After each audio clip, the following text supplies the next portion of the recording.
Accélérer en crawl. Comment nager plus vite dans la nage du crawl? C'est la question de cette vidéo. Aujourd'hui, on va voir en 3 points comment créer de la vitesse dans la nage du crawl. Premier point, on parlera bien sûr de la fréquence. Et on va voir comment adapter notre fréquence à tel ou tel type d'effort. En deuxième point, on verra comment créer de la vitesse.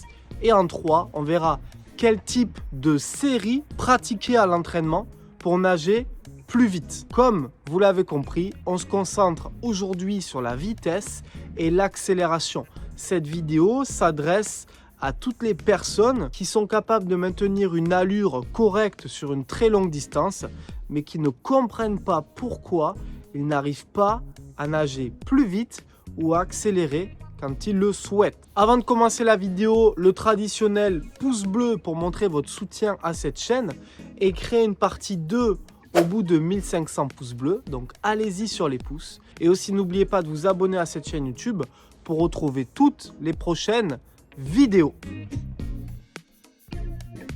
On parle de la fréquence. Forcément, si tu veux nager plus vite, tu dois accélérer la fréquence de tes mouvements.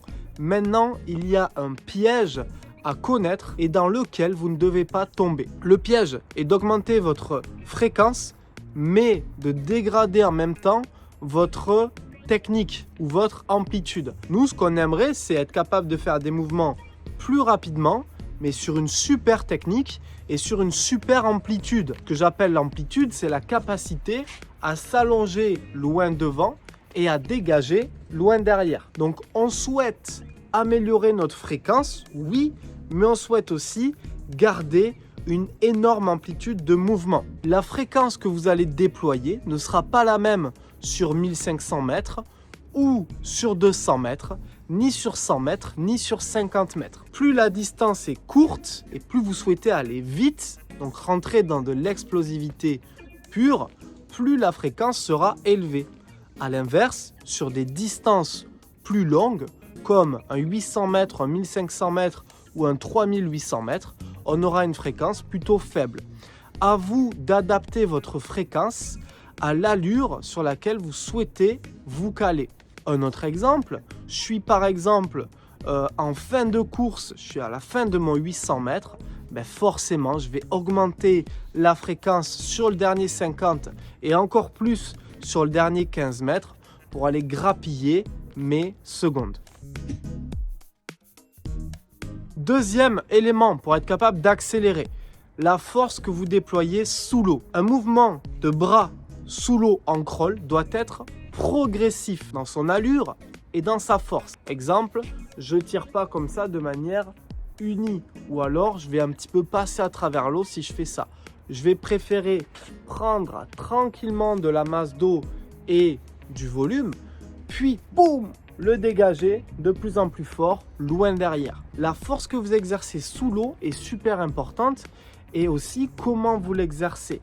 On souhaite un mouvement qui est progressif et qui a un élan, boum, vers l'arrière avec nos appuis pour nager plus vite ou pour accélérer. Si on est trop mou et que notre technique ne nous permet pas d'exercer de la force sous l'eau, là c'est pareil, on n'arrivera pas à accélérer. Un deuxième facteur de force, c'est la force de vos jambes et la force de vos battements. Un battement trop faible, trop irrégulier et nul ou quasi nul sera toujours moins efficace en termes d'accélération qu'un battement continu, constant. Vous pouvez aussi mettre en place un battement et constant et puissant. Donc là, c'est le Graal. La contrepartie, ça fatigue un peu plus. De toute façon, si vous voulez nager plus vite, la contrepartie sera toujours de puiser dans vos filières énergétiques. Allez, troisième grand thème, parce que forcément, notre accélération, il faut la travailler. Comment travailler votre vitesse à l'entraînement? Vous avez 3 types de séries qui sont plutôt intéressantes. Il y en existe bien d'autres parce qu'on peut les décliner. En gros, on va faire un premier type de série, des sprints sur une distance très courte. Exemple, vitesse max sur 15 mètres. 15 mètres à bloc. Fréquence max, je pose le cerveau, je réfléchis même plus. J'essaie juste d'aller le plus vite possible. Ça, c'est le premier type, effort très court, très intense. Deuxième type, c'est un effort qui est tout aussi intense, mais qui va durer un poil plus longtemps. Donc là, on va essayer de faire durer l'effort 15 secondes. Ça peut être par exemple des 25 mètres à bloc. Vous allez voir que les 15 secondes, vous allez les trouver naturellement et physiquement.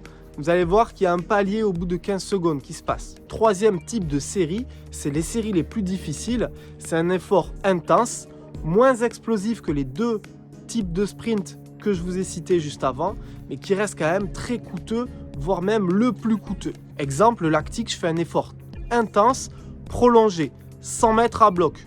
J'ai besoin de beaucoup de récup. Donc je me récupère 3, 4, 5 minutes. Je refais 100 mètres à bloc. Je me repose à nouveau. Je refais 100 mètres à bloc. Je me repose à nouveau. Faire ça jusqu'à que le corps craque et que les chronos en fait, passent de chronos réguliers à boum, rupture. Exemple, mon premier 100 mètres, je vais le faire en 1,5. Et le deuxième, je vais le faire à 1,4. Et le troisième, 1,6, 1,7. Et d'un coup, vous allez voir que vous allez passer de 1,7 ou 1,8 à 1,20. Voilà, pour l'exemple. Donc rappelez-vous, 3 types de séries. La première, effort très court, très intense sur 15 mètres. Deuxième, effort intense, un peu plus prolongé, par exemple 25 mètres ou 15 secondes. Troisième, c'est le lactique. Je fais un effort intense sur distance un peu plus longue et je le répète jusqu'à que mon corps et mes filières énergétiques craquent. Voilà, vous en savez davantage sur l'accélération en crawl. Bien sûr, le meilleur moyen, c'est d'être accompagné. Vous pouvez trouver un club, trouver un coach.